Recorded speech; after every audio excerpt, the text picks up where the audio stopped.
ഈശോമിശിഹായിലെ പ്രിയപ്പെട്ടവരെ, ഇന്ന് നമ്മൾ 130-ാമത്തെ സങ്കീർത്തനം ധ്യാനിക്കുന്നു. അഗാധത്തിൽ നിന്നുള്ള നിലവിളിയാണ്, ആഴങ്ങളിൽ നിന്നുള്ള നിലവിളിയെക്കുറിച്ചാണ് സങ്കീർത്തകൻ പറയുന്നത്. ഒരു വ്യക്തിഗതമായിട്ടുള്ള വിലാപമാണ് 130-ാമത്തെ സങ്കീർത്തനം.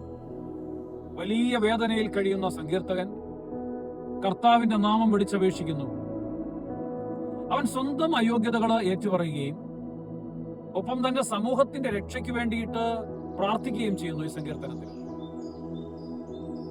ആഴങ്ങളിൽ നിന്ന് സങ്കീർത്തകൻ കർത്താവിനോട് നിലവിളിക്കുന്നു. കർത്താവേ, എന്റെ ശബ്ദം കേൾക്കണമേ എന്നുള്ളതാണ് അദ്ദേഹം അപേക്ഷിക്കുന്നത്. നീ അകൃത്യങ്ങൾ സൂക്ഷിക്കുന്നുവെങ്കിൽ കർത്താവെ, ആർക്ക് നിലനിൽക്കാൻ കഴിയും എന്ന സങ്കീർത്തകന്റെ ഒരു ചോദ്യമാണ്.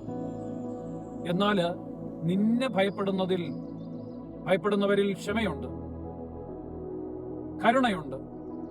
ഞാൻ കർത്താവിനെ കാത്തിരിക്കുന്നു, എന്റെ ആത്മാവ് കർത്താവിനെ കാത്തിരിക്കുകയാണ്. അവിടുത്തെ വചനത്തിൽ ഞാൻ പ്രത്യാശ വയ്ക്കുന്നു. കാവൽക്കാര് പുലർകാലത്തിനു വേണ്ടി കാത്തിരിക്കുന്നത് പോലെ എന്റെ ആത്മാവ് കർത്താവിനെ കാത്തിരിക്കുന്നു. ഇസ്രായേലിൽ പ്രതീക്ഷ വച്ചിരിക്കുകയാണ്.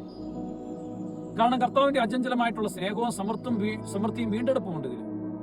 ഈശോയെ, ഞങ്ങളുടെ വിലാപഗാനമായിട്ട് ഇതിനെ കൂട്ടണമേ. ഞങ്ങളുടെ സ്വന്തം അയോഗ്യതകൾ ഏറ്റുപറയുന്നു. ഞങ്ങളെയും ഞങ്ങളുമായിട്ട് ബന്ധപ്പെട്ടവരെയും രക്ഷിക്കണം കർത്താവെ.